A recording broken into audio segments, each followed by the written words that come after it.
அனைவருக்கும் வணக்கம். இன்னைக்கான ஜோதிட பதிவில் நம்ம என்ன தகவலை பார்க்க போகிறோம் அப்படின்னு பார்த்தீங்கன்னா, மார்ச் மாதம் 18ஆம் தேதி பங்குனி 4ஆம் நாள் பார்த்தீங்கன்னா அமாவாசையானது வருதுங்க. இந்த அமாவாசைக்கு பிறகு ஒவ்வொரு ராசி நேயர்களுக்கும் ஏற்படக்கூடிய அற்புதமான மாற்றங்களை நாம் இந்த வீடியோ மூலம் பார்த்து தெரிந்து கொள்ளலாம். இந்த அமாவாசை பார்த்தீங்கன்னா சாதாரணமாக வரக்கூடிய அமாவாசை அப்படின்னு சொல்லவே முடியாதுங்க. ஒரு அற்புதம் நிறைந்த சக்தி வாய்ந்த ஒரு அமாவாசையாக இந்த அமாவாசை வருகிறது. பங்குனி மாதத்தில் வரக்கூடிய தனி சிறப்பு வாய்ந்த ஒரு அமாவாசை அப்படின்னே சொல்லலாம். ஸோ அப்படிப்பட்ட இந்த அமாவாசையுடைய தாக்கத்தால் ஒவ்வொரு ராசி நேயர்களுக்கும் அவங்களுடைய வாழ்க்கையில எதிர்பார்க்காத வகையில நிறைய மாற்றங்கள் நிஜமா காத்திருக்கு அப்படின்னே சொல்லலாங்க. அந்த வகையில எந்த ராசி நேயர்களுக்கு பார்க்க போறோம் அப்படின்னு பார்த்தீங்கன்னா, தனுசு ராசி நேயர்களுக்கு இந்த அமாவாசையின் தாக்கம் என்ன மாதிரி பலன்களை கொடுக்க போகுது, என்ன மாதிரி மாற்றங்களை நீங்க சந்திக்க போறீங்க அப்படிங்கிறத நாம இதன் மூலம் தெரிந்து கொள்ளலாம். அதற்கு முன்பாக இந்த பங்குனி மாதத்தில் வரக்கூடிய அமாவாசை தினத்தில் உங்க வாழ்க்கையில் இருக்கக்கூடிய பண கஷ்டங்கள் முழுமையாக குறையணும் அப்படின்னு நினைத்தீங்கன்னா கண்டிப்பா இந்த பரிகாரங்களை பங்குனி அமாவாசை நாளில் நீங்க மேற்கொள்ளலாம். ஸோ அப்படி என்ன பரிகாரம் அப்படின்னு பார்த்தீங்கன்னா, இந்த அமாவாசை நாளில் செல்வ வளம் அதிகரிப்பதற்காக இந்த பரிகாரத்தை நீங்கள் செய்வதன் மூலம் கண்டிப்பாக உங்களுக்கு செல்வ வளம் அதிகரிக்கும். ஸோ இந்த பரிகாரத்தை எப்படி செய்யலாம் அப்படிங்கிறத முதல்ல நாம் தெரிந்து கொள்ளலாம். பொதுவாகவே அமாவாசை அப்படின்னு சொல்லும்போது இந்த நாள் முன்னோர் வழிபாட்டிற்கு உகந்த நாள் அப்படின்னே சொல்லலாங்க.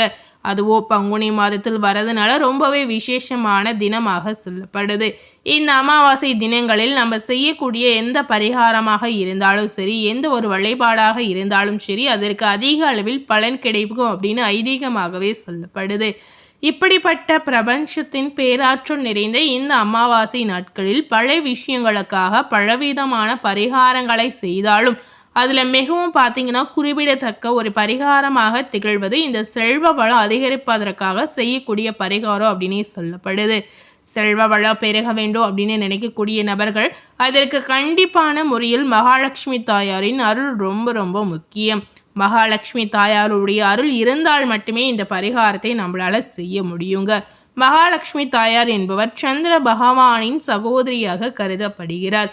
சந்திர பகவானுக்குரிய நாட்களில் நாம மகாலட்சுமி தாயாரை வழிபாடு செய்ய வேண்டும் அப்படின்னு நினைத்தீங்கன்னா முக்கியமாக முதல்ல இந்த வழிபாடை நம்ம மேற்கொள்ளணும். அதனால தான் பார்த்தீங்கன்னா பல ஆலயங்களில் அமாவாசை தினங்களில் மகாலட்சுமிக்கு சிறப்பு வழிபாடு செய்கிறாங்க. பங்குனி மாதத்தில் வரக்கூடிய அமாவாசை தினத்திலும் மகாலட்சுமிக்கு சிறப்பு பூஜை செய்வது ரொம்ப ரொம்ப அவசியம். அதுவும் பார்த்தீங்கன்னா வட மாநிலத்தை சேர்ந்தவர்கள் ஒவ்வொரு அமாவாசையிலுமே மகாலட்சுமி வழிபாடு செய்வார்களாம். அதனால தான் பார்த்தீங்கன்னா அவர்கள் இன்றளவும் செல்வ செழிப்புடன் வாழ்வதாக சொல்லப்படுது.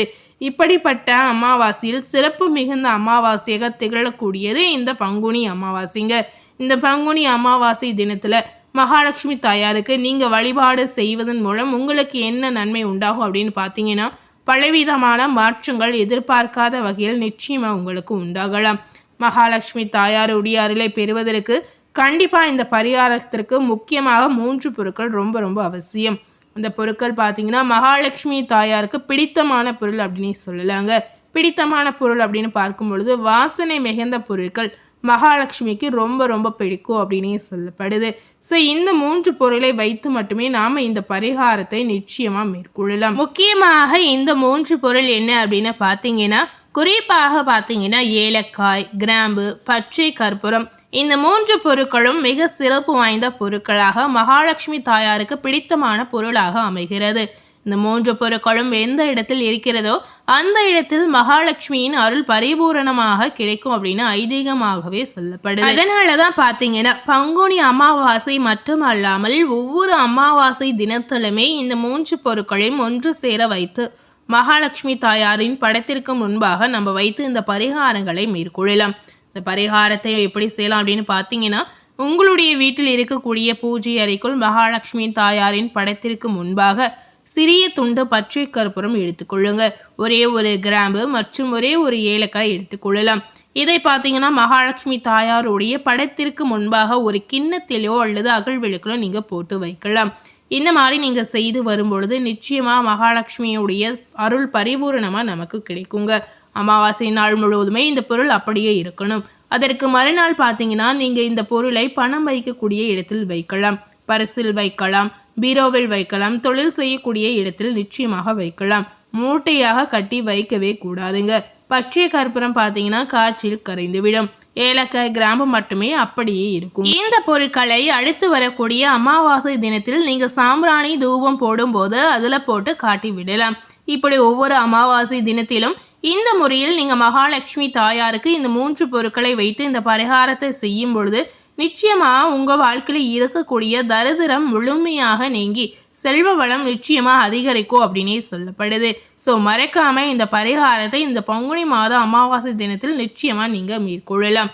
இந்த அமாவாசையினுடைய தாக்கத்தால் தனுசு ராசி நேயர்களுக்கு என்ன மாதிரி பலன் கிடைச்சிருக்கு அப்படிங்கிறத இப்போ நம்ம பார்க்கலாம். இந்த காலகட்டங்களில் நிதானமாக காரியத்தை செய்து வெற்றி பெறக்கூடிய தனுசு ராசி நேயர்களுக்கு பணவரத்து நிச்சயமா அதிகமாகும். எதிர்பார்ப்புகள் அனைத்துமே நீங்கி உற்சாகங்கள் உண்டாகலாம். மன மகிழ்ச்சிக்காக பணம் செலவு செய்ய தயங்க கூட மாட்டீர்கள். நண்பர்களுடைய சேர்க்கையும் அவர்களால் உதவியும் உங்களுக்கு கிடைக்கலாம். தொழில் வியாபாரத்தில் பார்க்கும் பொழுது கூடுதல் லாபம் நிச்சயமா உங்களுக்கு கிடைக்கலாங்க.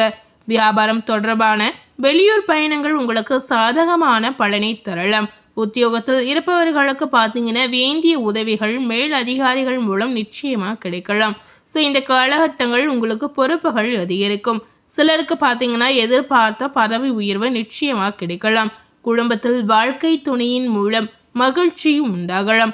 உஷ்ணம் சம்பந்தமான நோய்கள் இந்த காலகட்டங்களில் உங்களுக்கு வரலாங்க. இதனால எச்சரிக்கையாக இருப்பதன் மூலம் அதனை தடுக்கலாம். பிள்ளைகள் மனம் மகிழும்படி நடந்து கொள்ளக்கூடிய சூழல் நிச்சயமா உங்களுக்கு உருவாகும். வீண் விவகாரங்களில் தலையிடுவதை நீங்க தவிர்க்கலாம். அது போலவே கலைத்துறையில இருக்கக்கூடிய தனுசு ராசி நேயர்களுக்கு இந்த அமாவாசையினுடைய தாக்கத்தால் இந்த காலகட்டங்களில் பார்க்கும் பொழுது எதிர்ப்புகள் நீங்கலாம். பணவரத்து உங்களுக்கு மன மகிழ்ச்சியை தரலாங்க. நீண்ட நாட்களாக இருந்த பிரச்சனைகள் குறைவதற்கான வாய்ப்பு நிச்சயமாக இருக்கிறது. அரசியலில் உள்ள நேயர்களுக்கு எந்த ஒரு காரியமும் சாதகமாக முடியலாம். விருப்பமானவர்களுடன் சந்திப்பு நிச்சயமா உங்களுக்கு ஏற்படும். பெண்களுக்கு பார்த்தீங்கன்னா தாராளமாக பணம் செலவு செய்து தேவையானவற்றை வாங்கக்கூடிய சூழல் நிச்சயமா இருக்கிறது. மனதில் உற்சாகங்கள் பிறக்கலாம். தேவையான உதவிகளும் இந்த காலகட்டங்களில் நிச்சயமா உங்களுக்கு கிடைக்கலாங்க. மாணவர்களுக்கு பொறுப்புகள் அதிகரிக்கும். கல்வியில் முன்னேற்றம் அடைய தேவையான உதவிகள் மாணவர்களுக்கு இந்த காலகட்டங்களில் கிடைக்கலாம். இந்த காலகட்டம் பொருட்களை களவு கொடுக்கக்கூடிய சூழல் சில நேயர்களுக்கு உருவாகலாம். அதனால உங்களுடைய பொருட்களை நீங்களே கண்ணும் கருத்துமாக பார்த்து கொள்வது ரொம்ப ரொம்ப முக்கியம். புதிய நண்பர்கள் கிடைக்கலாம். அறிமுகம் இல்லாதவர்களின் வீட்டில் எதையுமே நீங்க இந்த காலகட்டங்களில் சாப்பிடவே கூடாதுங்க. இந்த அமாவாசைக்கு பிறகு வரக்கூடிய நாட்கள் நீங்க அமைதியாக இருந்தாலும் வீண் சண்டைகள், வீணான குழப்பங்கள் உங்களை தேடி வருவதற்கான வாய்ப்புகள் நிச்சயமா இருக்கிறது. ஸோ இந்த மாதிரி விஷயத்துல நீங்க கவனமாக இருக்கணும். தகுந்த வரன் கிடைத்து தனுசு ராசினியர்களுக்கு திருமண ஏற்பாடுகள் நடக்கலாம். வீடு, நிலம் மற்றும் வாகனங்கள் வாங்கக்கூடிய யோகங்கள் உண்டாகலாம். இந்த காலகட்டங்களில் தொழிலில் நல்ல லாபங்கள் கிடைக்கலாம். ஆனாலும் பார்த்தீங்கன்னா கவனமுடன் நடந்து கொள்வது முக்கியம். போட்டி தேர்வுகள் சாதகமாக அமையலாம். சிலருக்கு பார்த்தீங்கன்னா கல்வி பயில வெளியூர் செல்ல வேண்டிய சூழல் நிச்சயமா உண்டாகலாம். ஸோ தனுசு ராசி நேயர்களுக்கு இந்த அமாவாசைக்கு பிறகு என்னென்ன மாற்றங்கள் நடக்க போகுது அப்படிங்கிறத இந்த வீடியோ மூலம் தெரிந்திருப்போம். அது போலவே இந்த காலகட்டங்களில் நீங்கள் எந்த மாதிரி பரிகாரங்களை செய்யலாம், எந்த மாதிரி தெய்வ வழிபாடுகளை மேற்கொள்ளலாம் அப்படிங்கிறத முக்கியமாக நீங்கள் தெரிந்து கொள்ளலாம். இந்த நேரத்தில் பார்த்தீங்கன்னா ஆஞ்சநேயருக்கு வெண்ணெய் சாற்றி அர்ச்சனை செய்து வழிபாடு செய்து வந்தீங்கன்னா கண்டிப்பாக உங்கள் வாழ்க்கையில் நல்ல வளர்ச்சி, நல்ல முன்னேற்றங்கள் உண்டாகலாம். இந்த பரிகாரத்தை வாரத்தில் ஒரு முறை நீங்கள் செய்தாலே போதுங்க. இதனால் பார்த்தீங்கன்னா மனதில் தைரியங்கள் உங்களுக்கு அதிகரிக்கும். ஸோ நிச்சயமாக இந்த பரிகாரங்களை நீங்கள் ட்ரை பண்ணலாம். அதுபோலவே தெய்வ வழிபாடு அப்படின்னு பார்க்கும் பொழுது இந்த காலகட்டங்களில் நீங்கள் நிச்சயமாக குல தெய்வ வழிபாடு செய்வது ரொம்ப ரொம்ப முக்கியம். குல தெய்வத்தை வழிபட்டீங்கன்னா நிச்சயமாக உங்கள் வாழ்க்கையில் இருக்கக்கூடிய தடை தடங்கள் அனைத்துமே அகன்றுவிடும். ஸோ மறக்காமல் இந்த மாதிரி வழிபாடு முறைகளையும் நீங்கள் மேற்கொள்ளலாம். ஸோ இன்னைக்கு நம்ம சேனலில் தனுசு ராசி நேயர்களுக்கு அமாவாசைக்கு பிறகு நடக்கக்கூடிய மாற்றங்கள் என்னென்ன அப்படிங்கிறத இந்த வீடியோ மூலம் பார்த்து தெரிந்திருப்போம். அது போலவே செல்வ வளம் அதிகரிப்பதற்கு இந்த பங்குனி அமாவாசை நாளில் நம்ம எந்த மாதிரி பரிகாரங்களை செய்யலாம் அப்படிங்கிறதையும் நாம் தெரிந்திருப்போம். ஸோ இந்த வீடியோவை நீங்கள் பார்த்து பயனடைந்த மாதிரி உங்கள் ஃப்ரெண்ட்ஸ் அண்ட் ஃபேமிலி பார்த்து பயனடையணும்னு நினச்சிங்கன்னா இந்த வீடியோவை உங்கள் ஃப்ரெண்ட்ஸ் அண்ட் ஃபேமிலிக்கு லைக் பண்ணி ஷேர் பண்ணுங்கள். மேலும் இது போன்ற ஒரு புதிய தகவலை தெரிந்து கொள்ளணும் அப்படின்னு நினைத்தீங்கன்னா மறக்காமல் நம்ம சேனலை சப்ஸ்கிரைப் பண்ணி அது போலவே பக்கத்தில் இருக்கக்கூடிய பெல் பட்டனையும் மறக்காமல் ப்ரெஸ் பண்ணிடுங்க. ஸோ நம்ம சேனலில் ஃபஸ்ட் டைம் பார்க்கக்கூடிய நேயர்களாக இருந்தீங்கன்னா நீங்களும் நம்ம சேனலை மறக்காமல் சப்ஸ்கிரைப் பண்ணி பெல் பட்டனை ப்ரெஸ் பண்ணிடுங்க. தேங்க்யூ.